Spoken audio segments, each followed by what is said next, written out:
Hello students, नमस्कार। आज हम बिजनेस स्टडीज का जो चैप्टर पढ़ेंगे इस क्लास के अंदर, उस चैप्टर का नाम है व्यवसाय की प्रकृति, उद्देश्य एवं क्षेत्र। यानी कि एक तरीके से हम बिजनेस के नेचर, है ना, यानी कि उसकी प्रकृति के बारे में जानेंगे, बिजनेस के ऑब्जेक्टिव्स क्या होते हैं उसके बारे में समझेंगे, बिजनेस का स्कोप क्या होता है इसके बारे में समझेंगे, और साथ ही साथ हम बिजनेस के इंट्रोडक्शन के बारे में भी समझेंगे। तो चलिए इस चैप्टर को हम स्टार्ट करते हैं। ये आपके सिलेबस का फर्स्ट चैप्टर है। तो चलिए शुरुआत करते हैं। तो देखिए, प्रत्येक समाज में मनुष्य अपनी आवश्यकताओं की संतुष्टि हेतु अनेक प्रकार की क्रियाएं करता है। भाई, समाज के अंदर जो हम मनुष्य हैं, अपनी आवश्यकताओं की पूर्ति के लिए हम अनेक प्रकार की क्या करते हैं, क्रियाएं करते हैं। इन क्रियाओं को दो भागों में वर्गीकृत किया जा सकता है। यानी कि हम अपनी आवश्यकताओं की संतुष्टि के लिए, किसके लिए, हम अपनी आवश्यकताओं की संतुष्टि के लिए क्या करते हैं, अनेक प्रकार की क्रियाएं करते हैं। और इन क्रियाओं को हम कितने भागों में वर्गीकृत कर सकते हैं, दो भागों में वर्गीकृत कर सकते हैं। अब ये दो भाग कौन कौन से हैं क्रियाओं के? एक क्रियाएं होती हैं आर्थिक क्रियाएं, और एक होती हैं अनार्थिक क्रियाएं। यानी कि हम अपनी आवश्यकताओं की पूर्ति हेतु जो क्रियाएं करते हैं, इन्हें दो भागों के अंतर्गत वर्गीकृत किया गया है। एक हमारे द्वारा की जाती हैं आर्थिक क्रियाएं, और एक हमारे द्वारा की जाती हैं अनार्थिक क्रियाएं। अब इन दोनों का अर्थ क्या होता है, इसको हम समझने का प्रयास करते हैं। सबसे पहले हम अर्थ समझेंगे आर्थिक क्रियाएं, यानी कि इकोनॉमिक एक्टिविटीज क्या क्या होती है। तो सबसे पहले हम आर्थिक क्रियाओं की चर्चा करते हैं। ठीक है, तो आर्थिक क्रियाओं में हम किसको रखते हैं? यह वह क्रियाएं होती हैं जिनके द्वारा हम अपने जीवन यापन हेतु धन कमाते हैं। सबसे इंपॉर्टेंट बात कि आर्थिक क्रियाओं की श्रेणी में हम उन क्रियाओं को रखते हैं जिनके द्वारा हम अपने जीवन यापन हेतु क्या कमाते हैं, धन कमाते हैं। इनमें व्यवसाय, पेशे व रोजगार को क्या किया जाता है, सम्मिलित किया जाता है। यानी कि बिल्कुल ये बात हमारे दिमाग में स्पष्ट हो जानी चाहिए कि आर्थिक क्रियाएं क्या होती हैं। आर्थिक क्रियाएं वह होती हैं जिनके द्वारा हम अपने जीवन यापन हेतु क्या करते हैं, धन कमाते हैं। और आर्थिक क्रियाओं के अंदर किस किस को सम्मिलित किया जाता है? व्यवसाय को सम्मिलित किया जाता है, पेशे को सम्मिलित किया जाता है, रोजगार को सम्मिलित किया जाता है। इन तीनों में क्या फर्क होता है, इसकी चर्चा भी हम आगे करेंगे। अब हम बात करते हैं अनार्थिक क्रियाएं क्या होती हैं। यह वह क्रियाएं होती हैं जो प्यारवश, सहानुभूतिवश, भावुकतावश व देशभक्ति आदि के लिए की जाती हैं। यानी कि हम प्यार से प्रेरित होकर, हम सहानुभूति से प्रेरित होकर, हम भावुकता से प्रेरित होकर, हम देशभक्ति से प्रेरित होकर जो क्रियाएं करते हैं वो अनार्थिक क्रियाएं कहलाती हैं। और इनका मुख्य उद्देश्य धन कमाना नहीं होता। तो सबसे पहले हमने किस बात को समझा कि जो मनुष्य है वो अपने जीवन की आवश्यकताओं की संतुष्टि के लिए दो प्रकार की क्रियाएं करता है। एक तो आर्थिक क्रियाएं करता है और एक अनार्थिक क्रियाएं करता है। आर्थिक क्रियाओं के अंदर उन क्रियाओं को रखा जाता है जिनका मुख्य उद्देश्य जीवन यापन हेतु धन कमाना होता है। और आर्थिक क्रियाओं के अंदर व्यवसाय को, पेशे को और रोजगार को सम्मिलित किया जाता है। अनार्थिक क्रियाएं वो होती हैं जो प्यारवश, सहानुभूतिवश, है ना, वात्सल्यवश या देशभक्ति के कारण हम करते हैं, या भावुकतावश हम करते हैं, उन्हें हम अनार्थिक क्रियाएं कहते हैं। इनका उद्देश्य धन कमाना नहीं होता। तो सबसे पहले हम जिसकी बात करेंगे वो बात करेंगे व्यवसाय की, कि व्यवसाय की अवधारणा को हम इस चैप्टर में डिटेल से समझेंगे। ठीक है, तो व्यवसाय की अगर हम बात करें तो व्यवसाय शब्द की उत्पत्ति, देखो हम आर्थिक क्रियाओं की चर्चा कर रहे हैं, और आर्थिक क्रियाओं में हम सबसे पहले किसकी चर्चा कर रहे हैं, व्यवसाय की। कि व्यवसाय किसे कहते हैं। तो यदि हम व्यवसाय की बात करें तो व्यवसाय शब्द की उत्पत्ति व्यस्त रहने से हुई है। बहुत ही इंपॉर्टेंट बात है ये कि व्यवसाय शब्द की उत्पत्ति किससे हुई है, व्यस्त रहने से हुई है। अतः व्यवसाय का अर्थ व्यस्त रहना है। व्यवसाय का अर्थ क्या है, व्यस्त रहना है। विशेष संदर्भ में व्यवसाय का अर्थ उन क्रियाओं से है जिसमें व्यक्ति लाभार्जन हेतु जिसमें व्यक्ति लाभार्जन हेतु वस्तुओं का उत्पादन या क्रय विक्रय, या तो वस्तुओं का उत्पादन करता है या वस्तुओं का क्रय विक्रय करता है या सेवाओं की पूर्ति करता है। तो यहाँ पर व्यवसाय का अर्थ आप लोगों के को अच्छी तरीके से समझ में आ गया होगा कि एक तो व्यवसाय शब्द की उत्पत्ति किस शब्द से मानी जाती है, व्यस्त रहने से मानी जाती है। यानी कि व्यवसाय शब्द की उत्पत्ति जो हुई है वो व्यस्त रहने से हुई है, और अतः व्यवसाय का अर्थ क्या होता है, व्यस्त रहना। लेकिन किस काम में व्यस्त रहना, वस्तुओं के उत्पादन में, वस्तुओं के क्रय विक्रय में या सेवाओं की पूर्ति में। तो वापस मैं रिपीट कर देता हूं कि यदि हमसे पूछा जाए कि व्यवसाय की अवधारणा क्या है, तो सबसे पहले हमारा उत्तर होगा कि व्यवसाय शब्द की उत्पत्ति हुई है व्यस्त रहने से। व्यवसाय का अर्थ ही व्यस्त रहना होता है, लेकिन फोकट में व्यस्त रहना नहीं। व्यस्त रहना किस में, वस्तुओं और सेवाओं के उत्पादन में व्यस्त रहना, वस्तुओं के क्रय विक्रय में व्यस्त रहना, सेवाओं की पूर्ति में व्यस्त रहना। यदि मनुष्य वस्तुओं के उत्पादन में व्यस्त है, वस्तुओं के क्रय विक्रय में व्यस्त है, सेवाओं की पूर्ति में व्यस्त है और धन कमा रहा है, तो इसका मतलब वो क्या कर रहा है, वो व्यवसाय कर रहा है। वो क्या कर रहा है, व्यवसाय कर रहा है।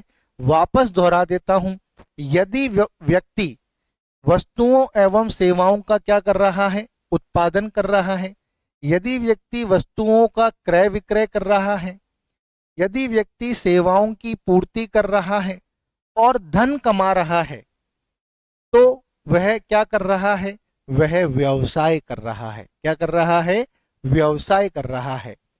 आगे हम देखते हैं व्यवसाय की विशेषताएं क्या क्या होती हैं, यानी कि कौन कौन सी क्वालिटीज जो हैं वो व्यवसाय के अंदर होती है।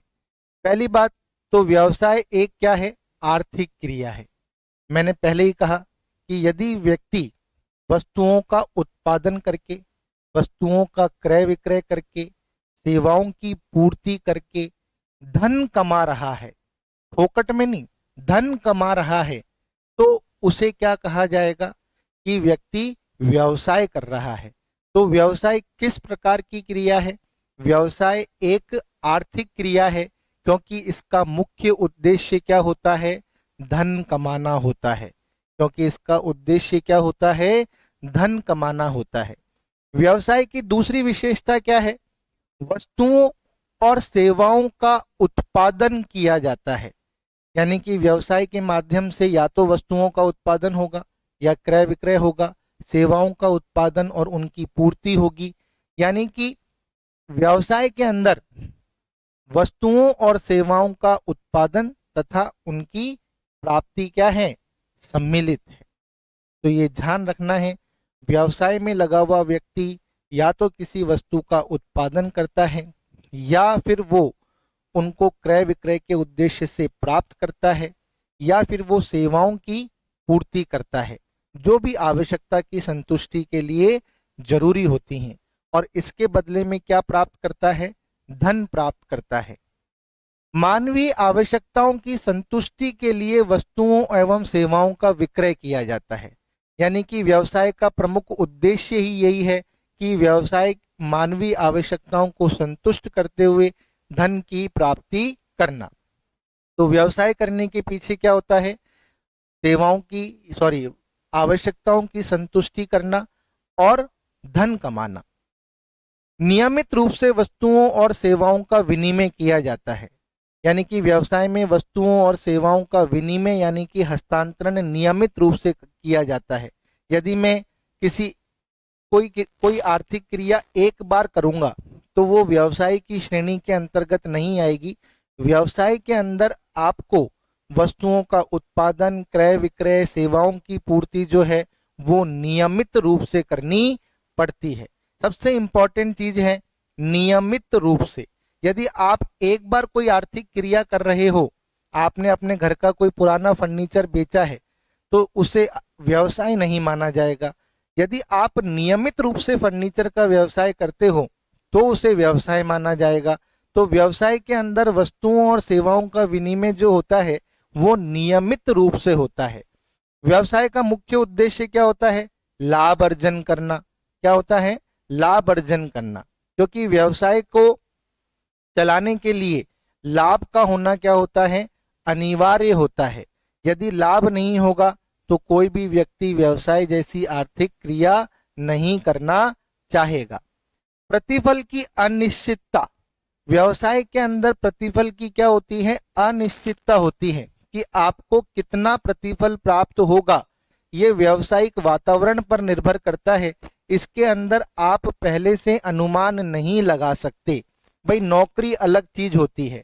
नौकरी के अंदर तो मिलने वाला पारिश्रमिक पहले से ही तय होता है, लेकिन व्यवसाय के अंदर मिलने वाला जो प्रतिफल है वो तय नहीं होता, वो अनिश्चित होता है। ज्यादा भी हो सकता है, कम भी हो सकता है। जोखिम। व्यवसाय के अंदर जोखिम होती है, यानी कि लाभ होने की संभावना के साथ साथ हानि होने की संभावना भी होती है। व्यवसाय के साथ दोनों एस्पेक्ट जुड़े हुए होते हैं। आपको लाभ भी हो सकता है, आपको जोखिम भी उठानी, हानि भी हो सकती है। और व्यवसाय में तो कहा भी जाता है कि जोखिम का प्रतिफल क्या है? लाभ है। और एक सेंटेंस और प्रचलित है, नो पेन नो गेन। यदि आप पेन नहीं लोगे तो आप गेन भी नहीं कर सकते। तो व्यवसाय की विशेषताएं क्या क्या हैं? व्यवसाय एक आर्थिक क्रिया है क्योंकि इसका उद्देश्य क्या होता है? धन कमाना। इसमें वस्तुओं का उत्पादन, वस्तुओं का क्रय विक्रय, सेवाओं की पूर्ति धन प्राप्त करने के उद्देश्य से ही की जाती है। इसके अंदर वस्तुओं और सेवाओं का उत्पादन तथा उनकी प्राप्ति होती है। बिल्कुल मैंने आपको बता ही दिया इसका मुख्य उद्देश्य क्या है। मानवीय आवश्यकताओं की संतुष्टि के लिए वस्तुओं और सेवाओं का उत्पादन तथा उनका विनिमय। नेक्स्ट, इसमें वस्तुओं और सेवाओं का विनिमय कैसे होता है? नियमित रूप से होता है। इसमें लाभ अर्जित किया जाता है। इसमें प्रतिफल अनिश्चित होता है। और व्यवसाय में क्या होती है? जोखिम होती है। तो ये व्यवसाय की क्या है? विशेषताएं हैं। अब हम बात करते हैं व्यवसायिक क्रियाओं का वर्गीकरण। भाई हमने व्यवसाय की अवधारणा पढ़ ली, हमने व्यवसाय की विशेषताएं पढ़ ली। अब हम व्यवसायिक क्रियाएं जो होती हैं उनको वर्गीकृत करते हैं। तो देखिए व्यवसायिक क्रियाओं को मुख्य रूप से दो भागों में वर्गीकृत किया गया है। ध्यान रखिएगा, व्यावसायिक क्रियाओं को कितने भागों में वर्गीकृत किया गया है? व्यावसायिक क्रियाओं को दो भागों में वर्गीकृत किया गया है, एक तो उद्योग और एक वाणिज्य। ध्यान रखना इस चीज को कि व्यावसायिक क्रियाओं का वर्गीकरण कितने भागों में किया गया है। ये क्वेश्चन एग्जाम में डायरेक्ट आ सकता है। आपसे ये भी पूछा जा सकता है एग्जाम में, आर्थिक क्रियाओं में शामिल है, तो आप क्या होगे? व्यवसाय भी शामिल है, पेशा भी शामिल है, रोजगार भी शामिल है। आपसे पूछा जाएगा व्यवसाय शब्द की उत्पत्ति किससे हुई है? व्यस्त रहने से हुई है। व्यवसाय क्या है? व्यवसाय में वस्तुओं का उत्पादन, क्रय विक्रय और सेवाओं की पूर्ति की जाती है। आपसे एग्जाम में पूछा जा सकता है कि निम्नलिखित में से व्यवसाय की विशेषताएं हैं। तो व्यवसाय की विशेषता क्या है? व्यवसाय एक आर्थिक क्रिया है। इसमें मानवीय आवश्यकताओं की संतुष्टि के लिए वस्तुओं और सेवाओं का उत्पादन और विनिमय किया जाता है। वस्तुओं और सेवाओं का उत्पादन नियमित रूप से किया जाता है। व्यवसाय का उद्देश्य लाभ अर्जित करना होता है। व्यवसाय में प्रतिफल अनिश्चित होता है और व्यवसाय में जोखिम होती है। फिर आपसे पूछा जाए कि व्यवसायिक क्रियाओं का वर्गीकरण कितने भागों में किया गया है, तो हमारा आंसर होगा कि व्यवसायिक क्रियाओं का वर्गीकरण दो भागों में किया गया है, एक तो उद्योग और एक वाणिज्य। अब उद्योग भी तीन प्रकार के होते हैं, प्राथमिक उद्योग, माध्यमिक या द्वितीयक उद्योग तृतीयक या सेवा उद्योग। वाणिज्य क्रियाओं को भी दो भागों में बांटा गया है, एक व्यापार और एक व्यापार में सहायक क्रियाएं। देखो इस डायग्राम में से डायरेक्ट क्वेश्चन बन सकता है आपसे, आपसे डायरेक्ट एग्जाम में पूछा जा सकता है कि व्यावसायिक क्रियाओं को कितने भागों में बांटा गया है, तो आपका आंसर होगा दो भागों में, उद्योग और वाणिज्य। रट लो इस आंसर को कि व्यावसायिक क्रियाओं को कितने भागों में वर्गीकृत किया गया है, दो भागों में वर्गीकृत किया गया है, एक उद्योग और एक वाणिज्य। फिर आपसे क्वेश्चन पूछा जा सकता है उद्योग कितने प्रकार के होते हैं, तो आपका आंसर होगा तीन प्रकार के। उद्योग कितने प्रकार के होते हैं, तीन प्रकार के होते हैं, प्राथमिक उद्योग, माध्यमिक या द्वितीयक उद्योग, तृतीयक या सेवा उद्योग। आपसे पूछा जाए वाणिज्य में शामिल है, तो आपका आंसर होगा व्यापार और व्यापार की सहायक क्रियाएं। अगर आपसे पूछा जाए वाणिज्य में शामिल है, तो आपका आंसर होगा व्यापार और व्यापार की सहायक क्रियाएं। तो इस डायग्राम में से क्वेश्चन डायरेक्ट आपके एग्जाम के अंदर आ सकता है, इंपॉर्टेंट। मैं फिर दोहरा देता हूं, व्यावसायिक क्रियाओं का वर्गीकरण कितने भागों में किया गया है, दो भागों में, उद्योग और वाणिज्य। उद्योग कितने प्रकार के होते हैं, तीन प्रकार के, प्राथमिक उद्योग, माध्यमिक या द्वितीयक उद्योग, तृतीयक या सेवा उद्योग। फिर आपसे पूछा जाए वाणिज्य में शामिल है व्यापार और व्यापार की सहायक क्रियाएं। अब हम सबसे पहले चर्चा करेंगे उद्योग की। सबसे पहले उद्योग के बारे में पढ़ेंगे, फिर हम वाणिज्य के बारे में पढ़ेंगे। तो देखिए उद्योग के अंदर मैंने आपको कहा तीन तरह के उद्योग होते हैं, प्राथमिक उद्योग, द्वितीयक उद्योग और तृतीयक उद्योग। और तृतीयक उद्योग को अपन सेवा उद्योग भी कहते हैं, इस चीज का भी आपको ध्यान रखना है। तो सबसे पहले हम प्राथमिक उद्योग के बारे में पढ़ेंगे। तो प्राथमिक उद्योग के अंदर ध्यान से समझने की कोशिश करिएगा कि प्राथमिक उद्योगों की श्रेणी में कौन से उद्योगों को शामिल किया जा सकता है। यहां से भी प्रश्न आपकी परीक्षा में डायरेक्ट बन सकता है कि बताइए प्राथमिक उद्योगों के अंदर कौन से उद्योगों को शामिल किया जा सकता है। भाई हमने ये तो पढ़ लिया उद्योग तीन प्रकार के होते हैं, प्राथमिक, द्वितीयक, तृतीयक, तीन तरह के उद्योग होते हैं। अब आपसे ये पूछेगा बताओ प्राथमिक उद्योगों में किस तरह के उद्योगों को शामिल किया जाता है। तो सबसे पहले हमें प्राथमिक उद्योग का मतलब पता होना चाहिए कि इनका संबंध प्राकृतिक संसाधनों से, इनका संबंध प्राकृतिक संसाधनों से उत्पादन एवं खनन, इनका संबंध प्राकृतिक संसाधनों से उत्पादन एवं खनन तथा पशु एवं वनस्पति के विकास से है। भाई इनका संबंध पशु एवं वनस्पति के विकास से है और इनका संबंध प्राकृतिक संसाधनों के उत्पादन एवं खनन से है। यानी कि ऐसे उद्योग जो प्राकृतिक संसाधनों से या तो उत्पादन करते हैं या खनन करते हैं, तथा ऐसे उद्योग जो पशु एवं वनस्पति का क्या करते हैं, विकास करते हैं, उन उद्योगों को प्राथमिक उद्योग की श्रेणी के अंतर्गत लाया जाता है। मैं अपनी बात को फिर दोहरा रहा हूं कि प्राथमिक उद्योग क्या होते हैं। प्राथमिक उद्योगों के अंतर्गत प्राकृतिक संसाधनों से या तो उत्पादन किया जाता है या प्राकृतिक संसाधनों का खनन किया जाता है तथा पशु एवं वनस्पति का विकास किया जाता है। यानी कि प्राकृतिक संसाधनों से उत्पादन करने वाले उद्योग, प्राकृतिक संसाधनों का खनन करने वाले उद्योग तथा पशु एवं वनस्पति का विकास करने वाले जो उद्योग होते हैं वो प्राथमिक उद्योग कहलाते हैं। और एक तरीके से देखा जाए तो ये रॉ मटेरियल के क्या होते हैं, सप्लायर होते हैं। यानी कि ये द्वितीयक उद्योगों के कच्चे माल की पूर्ति करते हैं। ये उद्योग द्वितीयक उद्योगों के लिए कच्चे माल की पूर्ति करते हैं। तो मैं यहां पर लिख ही देता हूं, यह उद्योग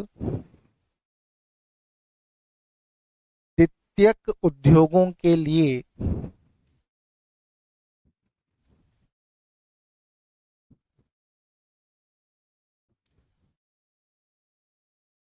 कच्चे माल की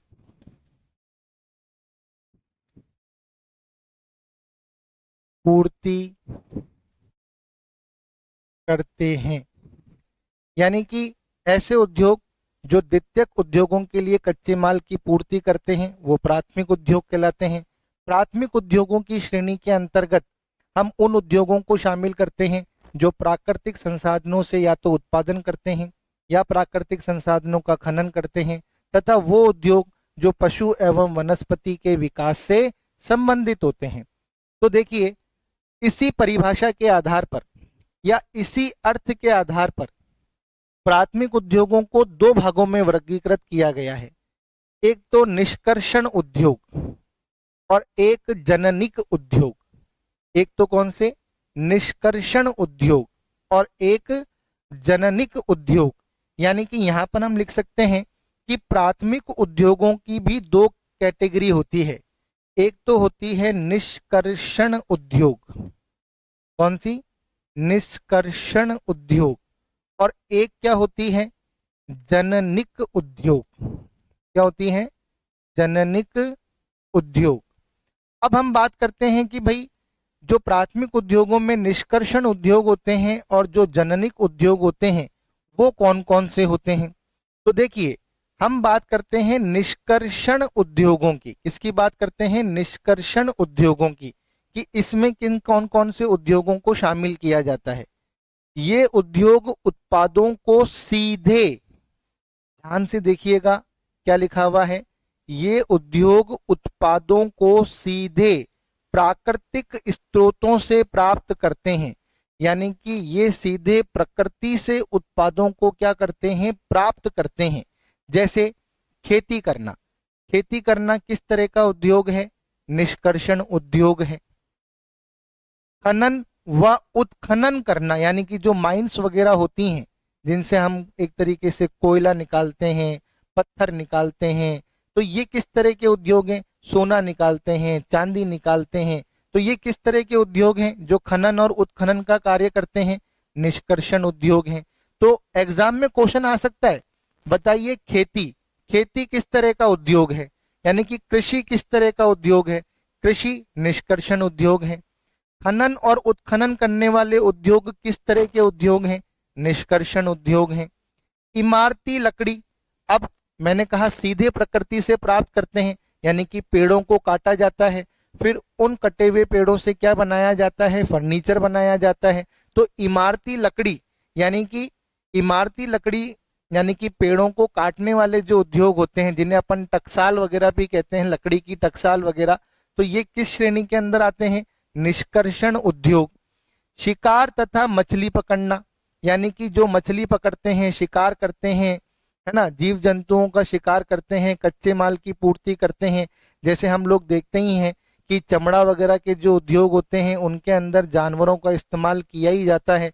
तो शिकार तथा मछली पकड़ना ये किस तरह के उद्योग हैं? ये निष्कर्षण उद्योग हैं। ये सीधे प्राकृतिक अपना उत्पाद कहाँ से प्राप्त करते हैं? ये अपना उत्पाद सीधे प्रकृति से प्राप्त करते हैं। ये अपना उत्पाद सीधे किससे प्राप्त करते हैं? प्रकृति से प्राप्त करते हैं।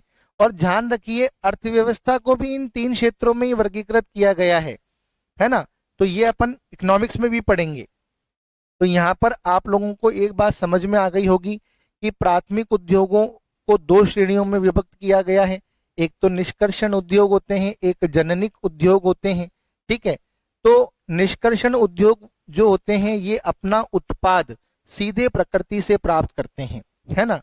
अब इनके अंदर क्या आता है? कृषि निष्कर्षण उद्योग है।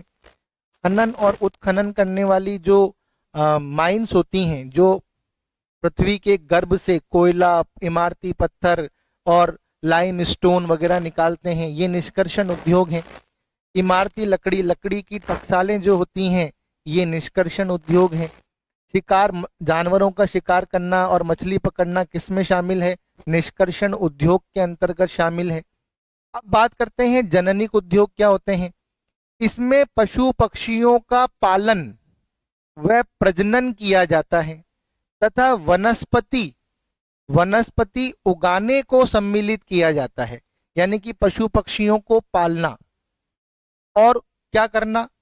उनका प्रजनन करवाना, पेड़ पौधों को उगाना, ये किस तरह के उद्योग हैं? ये हैं जननिक उद्योग। क्या है? अब नर्सरी, आपने नर्सरी देखी होगी पेड़ पौधों की। वो लोग क्या करते हैं, बहुत सारे पेड़ों को क्या करते हैं, पालते हैं, उगाते हैं, और उनसे हम खरीद कर लाते हैं और अपने घर में लगाते हैं। तो नर्सरी भी तो एक उद्योग ही हुआ। तो नर्सरी किस तरह का उद्योग है? जननिक उद्योग है। और बहुत सारी नर्सरीज जो हैं आपके आसपास के क्षेत्रों में खुली हुई होंगी। तो नर्सरी जो है किस तरह के उद्योगों के अंतर्गत आती है? नर्सरी जो है ये जननिक उद्योगों के अंतर्गत आती है। मुर्गी पालन, आपने बहुत सारे पोल्ट्री फार्म देखे होंगे। वहां पर क्या किया जाता है, मुर्गियों को पाला जाता है, उनका प्रजनन कराया जाता है, ठीक है ना।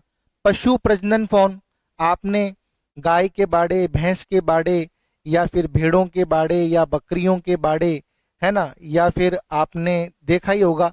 तो इसके अंदर क्या किया जाता है, आ, पशुओं का प्रजनन किया जाता है, नई नस्लों को तैयार किया जाता है, ठीक है।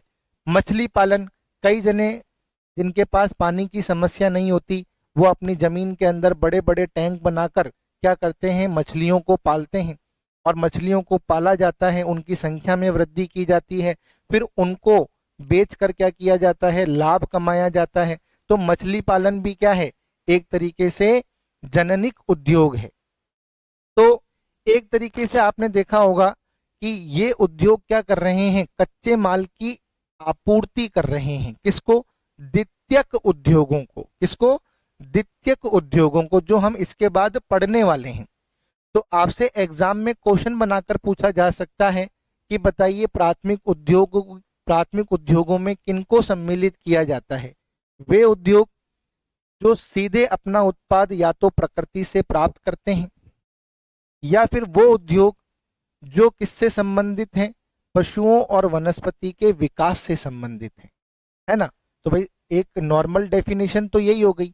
अब जो उद्योग सीधे प्रकृति से अपना उत्पाद प्राप्त कर रहे हैं, वो किस तरह के उद्योग हैं? निष्कर्षण उद्योग हैं। और जो पशु और वनस्पति से संबंधित हैं, वो जननिक उद्योग हैं। जो पशु और वनस्पति के विकास से संबंधित हैं, वो जननिक उद्योग हैं, क्योंकि ये पशु और वनस्पति का विकास कर रहे हैं, यानी कि उनकी नस्ल को क्या कर रहे हैं, बढ़ा रहे हैं। तो ये जननिक उद्योग कहलाते हैं। तो आपसे पूछे मुर्गी पालन किस में शामिल है ना। आपसे पूछा जाए पशुओं के प्रजनन फॉर्म जो है वो किस में शामिल है, नर्सरी किस प्रकार का उद्योग है, मछली पालन किस प्रकार का उद्योग है, तो आपका आंसर होगा जननिक उद्योग। आपसे पूछा जाए कि कृषि किस में शामिल है, खनन उत्खनन किस में शामिल है, इमारती लकड़ी किस में शामिल है, शिकार करना और मछली पकड़ना किस में शामिल है, आपका आंसर होगा निष्कर्षण उद्योग। और आपसे अगर ये दोनों ऑप्शन में नहीं हो, तो ये सारे के सारे उद्योग किस तरह के उद्योग हैं? ये सारे के सारे उद्योग प्राथमिक उद्योग हैं। ये सारे के सारे उद्योग किस तरह के उद्योग हैं? या तो वो आपसे ऑप्शन में निष्कर्षण उद्योग, जननिक उद्योग ये लिख कर देगा। अगर ये लिखकर नहीं दे तो ये सारे उद्योग किस श्रेणी के अंतर्गत आते हैं? ये प्राथमिक उद्योग की श्रेणी के अंतर्गत आते हैं। नेक्स्ट देखिए, द्वितीयक या माध्यमिक उद्योग। द्वितीयक या माध्यमिक उद्योग, ये उद्योग प्राथमिक उद्योगों द्वारा उत्पादित माल को कच्चे माल के रूप में प्रयोग करते हैं। अब आपको सामने सबसे इजी डेफिनेशन लिखी हुई है कि ये उद्योग क्या करते हैं, प्राथमिक उद्योगों द्वारा उत्पादित कच्चे माल को क्या करते हैं, प्रयोग करते हैं, और उनसे किसी दूसरी वस्तु का क्या करते हैं, निर्माण करते हैं। उनसे किसी दूसरी वस्तु का क्या करते हैं, निर्माण करते हैं। अब द्वितीयक उद्योगों को भी दो श्रेणियों में बांटा गया है। एक तो विनिर्माणी उद्योग होते हैं, और एक रचनात्मक या निर्माणी उद्योग होते हैं। एक विनिर्माणी होते हैं, एक निर्माणी होते हैं। तो विनिर्माणी और निर्माणी, जैसे प्राथमिक उद्योगों के अंदर अपन ने पढ़ा निष्कर्षण और जननिक, उसी तरह द्वितीयक उद्योगों की भी दो श्रेणियां होती हैं। द्वितीयक उद्योगों की दो श्रेणियां कौन सी होती हैं? एक विनिर्माणी और एक निर्माणी। अब विनिर्माणी का मतलब क्या है? ये रूप उपयोगिता का सृजन करते हैं। किसका सृजन करते हैं? ये रूप उपयोगिता का सृजन करते हैं, यानी कि ये कच्चे माल को एक नया रूप देते हैं। क्या करते हैं? कच्चे माल को एक नया रूप देते हैं। अब विनिर्माणी उद्योगों के अंदर 4 तरह के उद्योग आते हैं: विश्लेषणात्मक, कृत्रिम, प्रकृतीय और सम्मेलित। ध्यान रखना, पहले तो जो द्वितीयक उद्योग हैं उनकी 2 श्रेणियां हैं, एक विनिर्माणी, एक निर्माणी। विनिर्माणी रूप उपयोगिता का सृजन करते हैं और विनिर्माणी के भी 4 प्रकार होते हैं: एक विश्लेषणात्मक, एक कृत्रिम, एक प्रकृतीय और एक सम्मेलित। तो अब हम बात करें विश्लेषणात्मक क्या होते हैं। इनमें एक ही उत्पाद का विश्लेषण व पृथक्कीकरण किया जाता है, जैसे तेल शोधक कारखाने। अब भाई जमीन से कच्चा तेल निकाला जाता है, क्रूड ऑयल निकाला जाता है, फिर उसको कई रूपों में बदला जाता है, जैसे डामर, घासलेट, पेट्रोल, व्हाइट पेट्रोल, है ना, तो इनमें बदला जाता है। तो तेल शोधक कारखाने जो हैं ये क्या करते हैं, इनके पास एक ही उत्पाद होता है और ये उस उत्पाद का विश्लेषण करते हैं और उसमें से कई प्रकार के प्रोडक्ट निकालते हैं, यानी कि पृथक्कीकरण करते हैं। तो जो तेल शोधक कारखाने होते हैं ये क्या करते हैं, कई तरह, इनके पास एक ही रॉ मटेरियल होता है और उसी रॉ मटेरियल से ये कई तरह के प्रोडक्ट बनाते हैं। अब जमीन से निकलने वाला जो तेल है, क्रूड ऑयल है, उसको डामर में भी कन्वर्ट करते हैं, उसको घासलेट में भी कन्वर्ट करते हैं, उसको पेट्रोल में भी कन्वर्ट करते हैं, उसको व्हाइट पेट्रोल में भी कन्वर्ट करते हैं।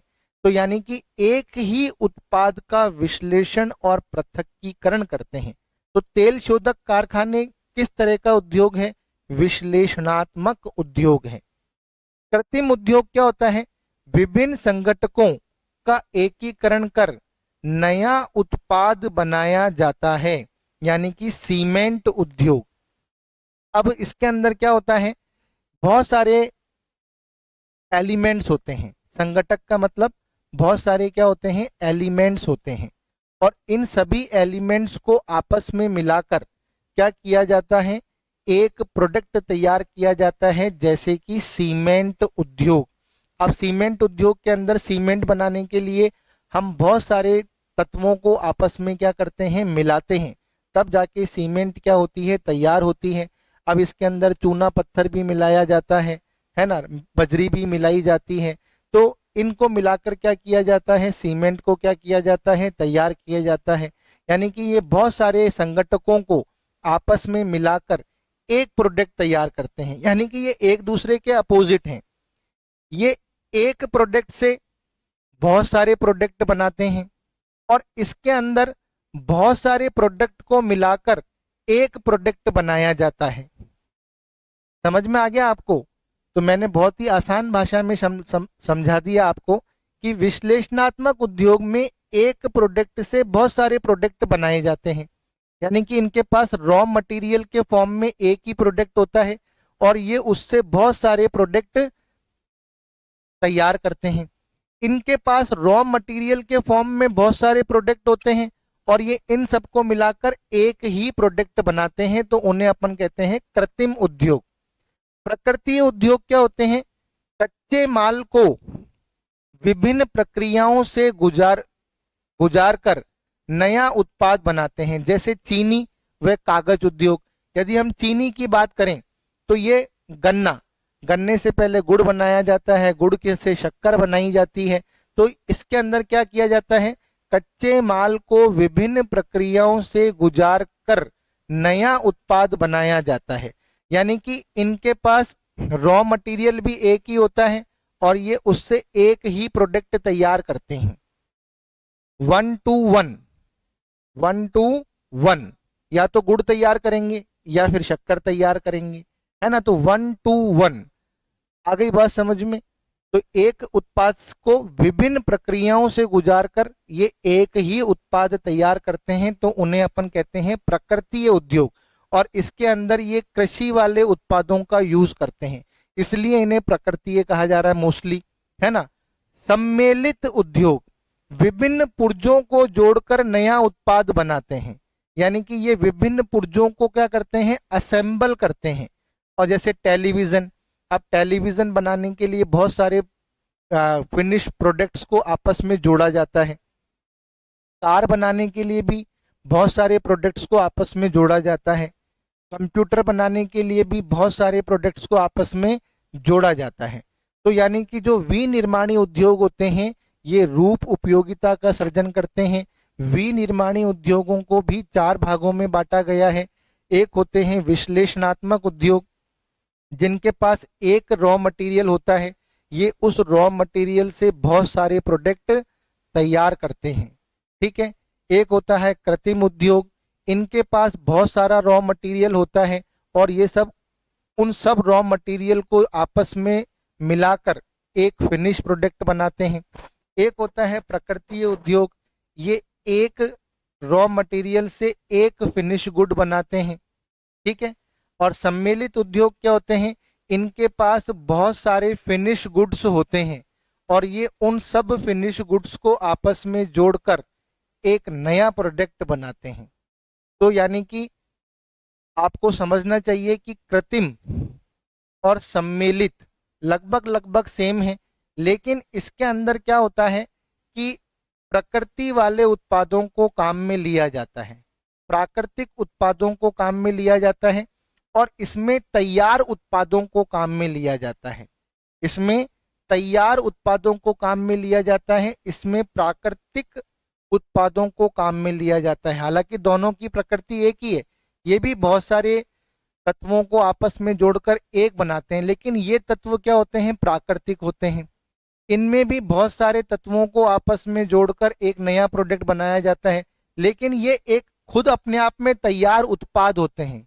तो इसके अंदर फिनिश गुड्स से फिनिश गुड्स बनाया जाता है।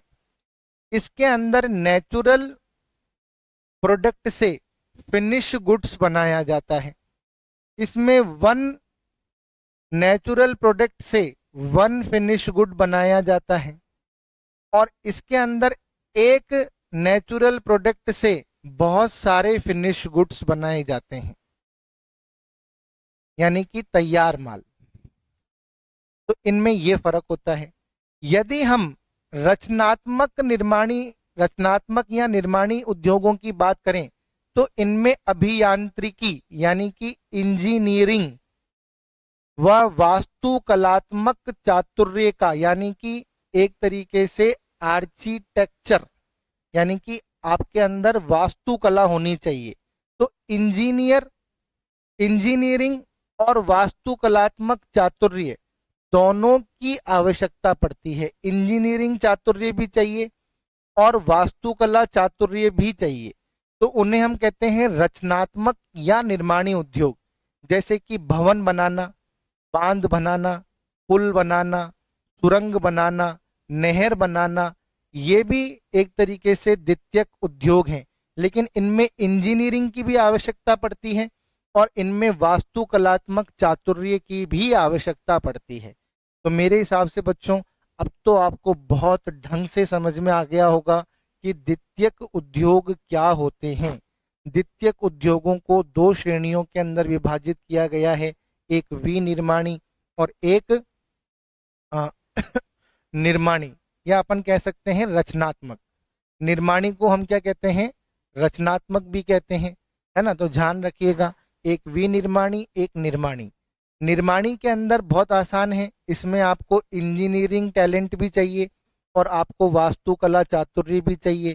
तो नहर बनाना, सुरंग बनाना, भवन बनाना, बांध बनाना, पुल बनाना, ये किस में आते हैं, निर्माणी में या रचनात्मक में। और यदि विनिर्माणी की बात करेंगे तो ये रूप उपयोगिता का सृजन करते हैं। इसमें 4 तरह के आते हैं, विश्लेषणात्मक, कृत्रिम, प्राकृतिक और सम्मिलित। विश्लेषणात्मक क्या करते हैं, इनके पास एक उत्पाद होता है, ये एक उत्पाद से बहुत सारे उत्पाद बनाते हैं। इनके पास बहुत सारे उत्पाद होते हैं, ये बहुत सारे चीजों को मिलाकर एक उत्पाद बनाते हैं। ये एक उत्पाद से एक उत्पाद बनाते हैं और ये एक बहुत सारे तैयार उत्पादों से एक तैयार उत्पाद बनाते हैं। तो आपको एग्जाम में ध्यान रखना है, बहुत जबरदस्त क्वेश्चन आता है, थोड़ी सी गहराई की बातें हैं, और क्या है, हम एग्जाम में क्वेश्चन गलत कर जाते हैं, तो हमको ध्यान रखना है। अब हम बात करते हैं तृतीय या सेवा उद्योग। भाई तृतीय या सेवा उद्योग, क्योंकि तृतीयक उद्योगों को सेवा उद्योग भी कहा जाता है, यह प्राथमिक व द्वितीयक उद्योगों को सहायक सेवाएं सुलभ कराते हैं। यानी कि जो प्राइमरी इंडस्ट्रीज हैं, जो सेकेंडरी इंडस्ट्रीज हैं, उनको क्या करते हैं, सर्विसेज प्रोवाइड करने वाले जो इंडस्ट्रीज होती हैं, उनको अपन क्या कहते हैं, तृतीयक या सेवा उद्योग कहते हैं।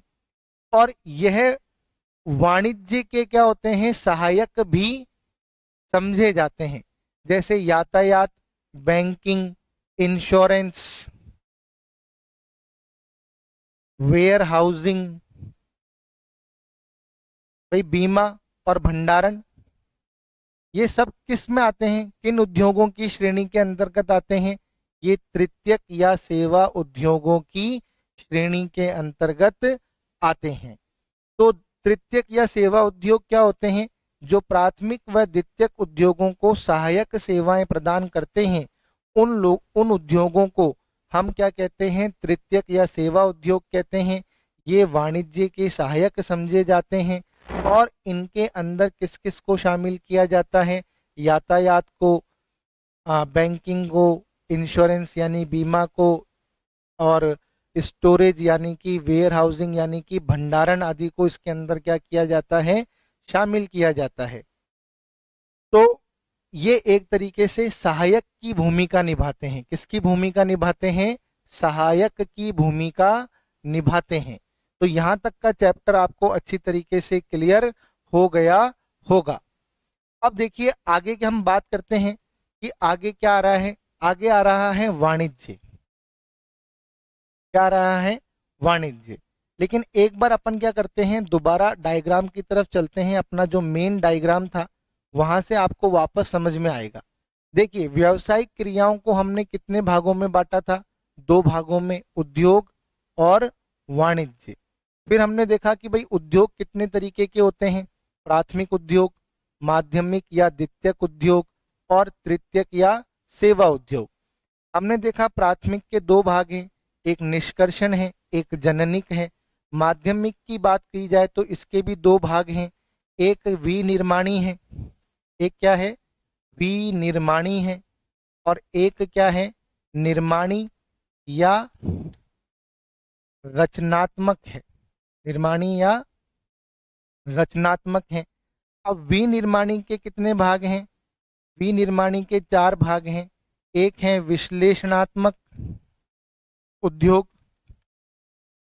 है ना, एक है कृत्रिम उद्योग, एक है प्रकृतीय उद्योग, और एक है सम्मिलित उद्योग। कौन सा उद्योग, सम्मिलित उद्योग। और निर्माणी और रचनात्मक का मतलब क्या होता है, जिसमें आपको इंजीनियरिंग और वास्तुकलात्मक चातुर्य चाहिए, यानी कि जिसका मतलब है बांध बनाना, पुल बनाना, नहर बनाना, सुरंग बनाना, भवन बनाना आदि, ये इस श्रेणी के अंतर्गत आते हैं। तृतीयक या सेवा उद्योग वो होते हैं जो प्राथमिक और माध्यमिक को सहायक सेवाएं प्रदान करते हैं, जैसे कि यातायात, बैंकिंग, बीमा, भंडारण। और ये उद्योग जो होते हैं तृतीयक या सेवा उद्योग, ये वाणिज्य के भी सहायक समझे जाते हैं। किसके सहायक समझे जाते हैं, वाणिज्य के भी सहायक समझे जाते हैं। तो अपन ने उद्योग के बारे में ढंग से पढ़ लिया। अब हम बात करेंगे किसकी, वाणिज्य की, कि वाणिज्य से क्या अभिप्राय है। तो व्यावसायिक क्रियाओं को दो भागों में अपन ने बांटा था, उद्योग और वाणिज्य। उद्योग हम पढ़ चुके हैं, अब हम बात करेंगे वाणिज्य की। यदि हम वाणिज्य की बात करें तो वाणिज्य को भी दो भागों में बांटा गया है। जैसे उद्योगों को तीन भागों में बांटा गया, वैसे वाणिज्य को कितने भागों में बांटा गया है, दो भागों के अंतर्गत बांटा गया है। एक तो है व्यापार और एक है व्यापार में सहायक क्रियाएं। एक है व्यापार और एक है व्यापार में सहायक क्रियाएं। तो सबसे पहले हम व्यापार के बारे में समझते हैं कि व्यापार क्या होता है। तो यदि हम बात करें व्यापार की, इसका अर्थ वस्तुओं की बिक्री, हस्तांतरण अथवा विनिमय से होता है। यानी कि उद्योगों के द्वारा जो माल तैयार किया जाता है उसको बेचने का कार्य जहां पर होता है उसे हम व्यापार कहते हैं। उसे हम क्या कहते हैं? व्यापार कहते हैं। यानी कि उद्योगों के द्वारा, चाहे वो प्राथमिक उद्योग हो, चाहे वो द्वितीयक उद्योग हो, चाहे वो तृतीयक उद्योग हो, सॉरी तृतीयक उद्योग तो खैर सेवा प्रदान करते हैं। यदि हम प्राथमिक और द्वितीयक उद्योगों की बात करें तो प्राथमिक उद्योगों और द्वितीयक उद्योगों के द्वारा जो भी उत्पाद तैयार किया जाता है उन्हें बेचने का कार्य करना क्या कहलाता है? व्यापार कहलाता है। क्योंकि व्यापार का अर्थ ही क्या होता है? बिक्री करना और हस्तांतरण करना। विनिमय का मतलब भी हस्तांतरण ही होता है, यानी कि आदान प्रदान करना। यानी कि माल को बेचना और उसके बदले में पैसे लेना क्या कहलाता है? व्यापार कहलाता है। इसमें व्यापारी उत्पादक व उपभोक्ता के बीच मध्यस्थ के रूप में क्या करता है? कार्य कर वितरण संबंधी बाधा को दूर करता है। यानी कि देखिए, एक इधर उत्पादक है और इधर उपभोक्ता है। अब इन दोनों के बीच में जो मध्यस्थ होगा उसके द्वारा की जाने वाली जो क्रियाएं हैं उन्हें किस में रखा जाएगा? उसे वाणिज्य में रखा जाएगा। यानी कि मध्यस्थ जो क्रियाएं करता है, जो आर्थिक क्रियाएं करता है, वो कौन सी क्रियाएं कहलाती हैं? वो व्यापार कहलाती हैं। ये इन दोनों के बीच में कड़ी का कार्य करता है। अब मध्यस्थ के रूप में एजेंट भी हो सकते हैं, है ना, थोक विक्रेता भी हो सकते हैं और फुटकर व्यापारी भी हो सकते हैं। क्योंकि इनका काम क्या होता है? उत्पादकों से तैयार माल खरीदना और उनको बेचना। तो यानी कि एजेंट के द्वारा, थोक विक्रेता के द्वारा या फुटकर विक्रेता के द्वारा की जाने वाली जो क्रियाएं हैं उनको हम किस श्रेणी में रखते हैं? उन्हें हम व्यापार की श्रेणी में रखते हैं। उनको हम किस श्रेणी में रखते हैं? उनको हम व्यापार की श्रेणी में रखते हैं। अब देखिए, व्यापार दो प्रकार का होता है। एक आंतरिक व्यापार होता है, एक बाह्य व्यापार होता है। देश की भौगोलिक सीमा के अंदर होता है, यानी कि देश के भीतर किया जाने वाला व्यापार क्या कहलाता है? आंतरिक व्यापार कहलाता है। थोक व्यापार के रूप में हो सकता है, फुटकर व्यापार के रूप में भी हो सकता है। दूसरे देश के साथ अर्थात देश की भौगोलिक सीमा के बाहर होता है, यानी कि दूसरे देशों को माल बेचना क्या कहलाता है? बाह्य व्यापार कहलाता है। ये आयात, निर्यात और पुनर्निर्यात के रूप में होता है। यानी कि आयात का मतलब दूसरे देशों से माल खरीदना, निर्यात का मतलब दूसरे देशों को माल बेचना, पुनर्निर्यात का मतलब क्या होता है? आयात कर यानी कि अमेरिका से माल खरीदा इंडिया ने और इंडिया ने माल बेच दिया बांग्लादेश को, तो इस तरह का व्यापार क्या कहलाता है? पुनर्निर्यात। क्या कहलाता है? पुनर्निर्यात।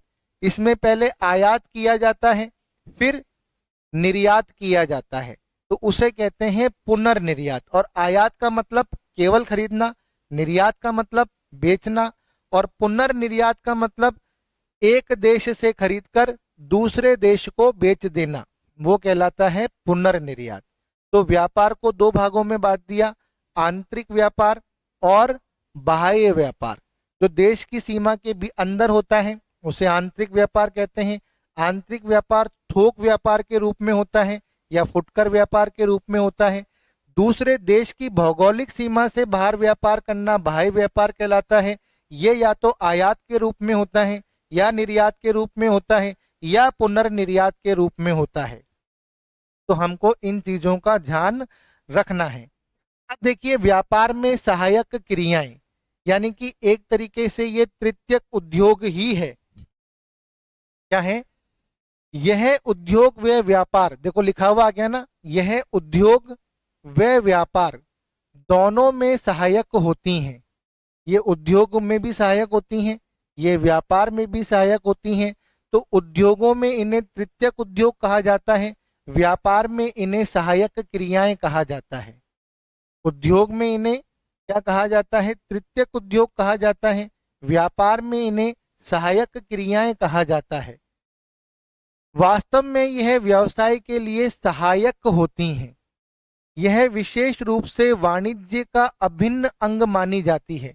लेकिन अगर एग्जाम में क्वेश्चन आ जाए कि बैंकिंग एवं वित्त, बीमा, भंडारण, विज्ञापन, यातायात किसमें शामिल किया जाएगा, तो आपका आंसर होगा वाणिज्य में शामिल किया जाएगा।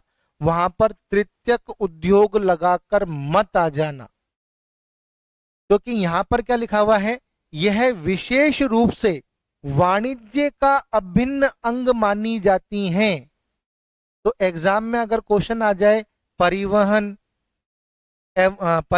एवं संप्रेषण, बैंकिंग एवं वित्त, संप्रेषण का मतलब कम्युनिकेशन, बीमा, भंडारण, विज्ञापन, ये किस में शामिल है, उद्योग में या वाणिज्य में, तो आपका आंसर होगा वाणिज्य में। लेकिन अगर पूछा जाए कि ये किस तरह का उद्योग है, प्राथमिक है, द्वितीयक है, तृतीयक है, तो आपका आंसर होगा तृतीयक है। तो क्वेश्चन की लैंग्वेज को ध्यान से समझना बहुत ही इंपॉर्टेंट है। अगर आपसे पूछा जाए कि परिवहन, बैंकिंग, बीमा, भंडारण, विज्ञापन उद्योग में किस में शामिल है, उद्योग में, वाणिज्य में, दोनों में, उपरोक्त में से कोई नहीं, तो आपका आंसर होगा वाणिज्य में। लेकिन अगर आपसे पूछा जाए कि ये किस तरह का उद्योग है, तो आपका आंसर होगा तृतीयक उद्योग है। कौन सा आंसर है? तृतीयक या सेवा उद्योग है। तो यह उत्पादन एवं वितरण में आने वाली बाधा को दूर करती है। इसमें निम्न क्रियाओं को शामिल किया जाता है। इसमें क्या किया जाता है? निम्न क्रियाओं को। और क्रियाएं आपको पता है कि परिवहन, बैंकिंग, बीमा, भंडारण, विज्ञापन, ये सब क्या है? व्यापार में सहायक क्रियाएं हैं और इन्हें वाणिज्य का अभिन्न अंग माना जाता है। और उद्योगों में इन्हें तृतीयक या सेवा उद्योग कहा जाता है। लेकिन ये मुख्य अंग किसका मानी जाती है? वाणिज्य का अंग मानी जाती हैं। किसका अंग मानी जाती हैं? वाणिज्य का अंग मानी जाती हैं। देखिए, व्यवसाय, पेशा तथा रोजगार में तुलना। जैसे मैंने आपको शुरुआत में कहा था कि व्यवसाय, पेशा और रोजगार तीनों ही आर्थिक क्रियाएं हैं। अब व्यवसाय के बारे में तो अपन ने डिटेल से पढ़ लिया कि व्यवसाय में उद्योग और वाणिज्य है। उद्योग में तीन तरह के उद्योग हैं, प्राथमिक, द्वितीयक, सेवा या तृतीयक। और वाणिज्य के अंदर, वाणिज्य के भी दो भाग हैं, एक व्यापार और एक व्यापार में सहायक क्रियाएं। तो व्यवसाय को तो अपन ने बहुत डिटेल से पढ़ लिया। अब हम पेशा और रोजगार के बारे में भी समझ लेते हैं, और साथ ही साथ इन तीनों में क्या अंतर होता है इसको भी अपन समझ लेते हैं। देखिए, व्यवसाय, पेशा और रोजगार में यदि अंतर हम स्थापना की विधि के आधार पर देखें, इसके आधार पर देखें, स्थापना की विधि, तो व्यवसाय की स्थापना जो होती है वो उद्यमी के निर्णय तथा अन्य कानूनी औपचारिकताओं के बाद होती है। यानी कि इसके अंदर जो साहसी होता है उसका निर्णय और वैधानिक औपचारिकताएं, ये इसके स्थापना के पीछे जिम्मेदार होती हैं। तो व्यवसाय की स्थापना के लिए उद्यमी को निर्णय लेना जरूरी है, और निर्णय लेने के बाद वैधानिक औपचारिकताओं को पूरा करना जरूरी है। उसके बाद क्या होता है? व्यवसाय की स्थापना हो जाती है। पेशे के अंदर क्या होता है? किसी व्यावसायिक संस्था की सदस्यता तथा व्यवहारिक योग्यता का प्रमाण पत्र, जैसे कि सीए बनने के लिए आईसीएआई का सर्टिफिकेट होना चाहिए, डॉक्टर बनने के लिए एमबीबीएस की डिग्री होनी चाहिए, लॉयर बनने के लिए बार काउंसिल ऑफ इंडिया की डिग्री होनी चाहिए। तो व्यावसायिक पेशे को अपनाने के लिए आपको क्या करना पड़ता है? व्यवहारिक योग्यता का प्रमाण पत्र प्राप्त करना होता है। व्यवसाय की स्थापना के लिए आपको साहस के साथ निर्णय लेना पड़ता है और वैधानिक औपचारिकताओं की पूर्ति करनी पड़ती है। रोजगार के अंदर आपको नियुक्ति पत्र तथा सेवा समझौता करना पड़ता है। रोजगार का मतलब होता है नौकरी, और नौकरी के लिए आपको क्या करना पड़ता है, आपको नियुक्ति पत्र प्राप्त करना होता है। जैसे अभी जूनियर अकाउंटेंट के अंदर आप लोग क्या कर रहे हैं, तैयारी कर रहे हैं। पेपर को पास करने के बाद आपको क्या दिया जाएगा, नियुक्ति पत्र दिया जाएगा, आपकी सेवा की शर्तें तय की जाएगी। तो आप कौन सी आर्थिक क्रिया को अपनाने वाले हो, आप अपनाने वाले हो रोजगार को। आप किसको अपनाने वाले हो, रोजगार को। यदि मेरी बात की जाए तो मैं कौन सी आर्थिक क्रिया कर रहा हूं, मैं कर रहा हूं व्यवसाय। मैं क्या कर रहा हूं, व्यवसाय, है ना भाई। इंस्टीट्यूट चला रहा हूं, डायरेक्टर हूं, और साथ ही साथ मेरे पास पेशा भी है ना। तो इस चीज को भी आपको समझना है। जैसे मुख्य रूप से अगर पूछा जाए कि मैं क्या कर रहा हूं, तो मैं पेशे में हूं। इसमें हूं, पेशे में, क्योंकि मैंने टीचर बनने के लिए बीएड की डिग्री ली है, बैचलर इन एजुकेशन। लेकिन अगर मैं किसी स्कूल में पढ़ा रहा होता तो मैं पेशे में होता। आ रही बात समझ में। और स्वतंत्र रूप से कर रहा हूं, जोखिम उठा रहा हूं, तो व्यवसाय भी कर रहा हूं। तो वो डिपेंड करता है कि आप क्या करना चाह रहे हो। क्लियर हो गई बात। तो वहां पर मैं रोजगार में भी चला जाता। तो एक आर्थिक क्रिया को इन तीनों में भी रखा जा सकता है, ऐसा जरूरी नहीं है। तो तीनों चीजों के अंदर भी आ सकता है। जैसे आज मेरा उदाहरण लोगे तो मैं इन तीनों चीजों को साथ में ही कर रहा हूं। अगर मैं किसी इंस्टीट्यूट पे पढ़ाने जाता हूं तो मैं रोजगार में भी हूं। मैं पढ़ाकर सेवा दे रहा हूं, उसको पढ़ाने के लिए मेरे पास एक प्रमाण पत्र है, तो मैं पेशे में भी हूं। और मैं एक खुद का इंस्टीट्यूट चला रहा हूं, जोखिम उठा रहा हूं, तो मैं व्यवसाय भी कर रहा हूं। लेकिन अगर मैं आपकी बात करूं तो आप नौकरी करेंगे, और केवल नौकरी करेंगे, तो आप किस में होंगे, रोजगार में होंगे। इसमें होंगे, रोजगार में होंगे। आ गई बात समझ में। तो सबसे पहले तो व्यवसाय का अर्थ क्या है, व्यवसाय की स्थापना होती है साहसी के निर्णय से। पेशे की स्थापना होती है योग्यता प्रमाण पत्र प्राप्त करने से। रोजगार की स्थापना होती है नियुक्ति पत्र प्राप्त करने से। कार्य की प्रकृति, जनता को वस्तुओं तथा सेवाओं की सुलभता उपलब्ध कराना, क्योंकि व्यवसाय का मुख्य उद्देश्य यही होता है, आवश्यकताओं की संतुष्टि के लिए वस्तुओं और सेवाओं का उत्पादन तथा वितरण करना। पेशे की अगर हम बात करें तो पेशे की प्रकृति क्या है, व्यक्तिगत विशेषज्ञ सेवाएं प्रदान करना। व्यक्तिगत विशेषज्ञ सेवाएं प्रदान करना। डॉक्टर विशेषज्ञ हैं, वो सेवाएं प्रदान, व्यक्तिगत, पर्सनली। सीए आपको अपने अकाउंट्स के बारे में विशेषज्ञ यानी कि स्पेशल एडवाइस देता है। डॉक्टर आपको आपकी बीमारी के बारे में स्पेशल एडवाइस देता है। लॉयर आप पर लगे हुए केस के संबंध में आपको स्पेशल एडवाइस देता है। तो कहने का मतलब इसके अंदर व्यक्तिगत विशेषज्ञ सेवाएं प्रदान की जाती हैं। इसके अंदर क्या किया जाता है, इसकी प्रकृति क्या होती है, इसमें जो सर्विसेज कंडीशन होती हैं या सर्विस रूल्स जो होते हैं, उनके अनुसार कार्य करना पड़ता है। उनके अनुसार क्या करना पड़ता है, यानी कि नियोक्ता ने जो भी सेवा शर्तें आपके साथ तय की हैं, आपके कार्य की प्रकृति भी उसी के अनुसार होंगी। नेक्स्ट, योग्यता। व्यवसाय करने के लिए किसी भी योग्य कोई भी न्यूनतम योग्यता निर्धारित नहीं की गई है। किसी न्यूनतम योग्यता की आवश्यकता नहीं है, और एक अनपढ़ आदमी भी बहुत अच्छा व्यवसाय कर सकता है। व्यवसाय में अनुभव की आवश्यकता पड़ती है। किसकी आवश्यकता पड़ती है, अनुभव की। पेशे के अंदर तो भाई प्रशिक्षण की भी आवश्यकता पड़ती है और विशेष योग्यता की भी आवश्यकता पड़ती है। यानी कि आपको बहुत पढ़ाई करनी पड़ती है। डॉक्टर बनना, सीए बनना, वकील बनना आसान नहीं होता। इसमें आपको प्रैक्टिस भी करनी पड़ती है और स्पेशल नॉलेज की भी रिक्वायरमेंट होती है। इसके अंदर जो योग्यता चाहिए वो नियोक्ता के अनुसार होनी चाहिए। यानी कि इसमें रोजगार में योग्यता कौन तय करता है, नियोक्ता तय करता है कि भाई अगर आपको ये काम आता है तो आप नौकरी पर रहेंगे, नहीं आता है तो कोई बात नहीं। तो इसमें योग्यता नियोक्ता के द्वारा निर्धारित होती है। प्रतिफल, व्यवसाय का प्रतिफल तो लाभ है, पेशे का प्रतिफल फीस है, और रोजगार का प्रतिफल वेतन या मजदूरी है।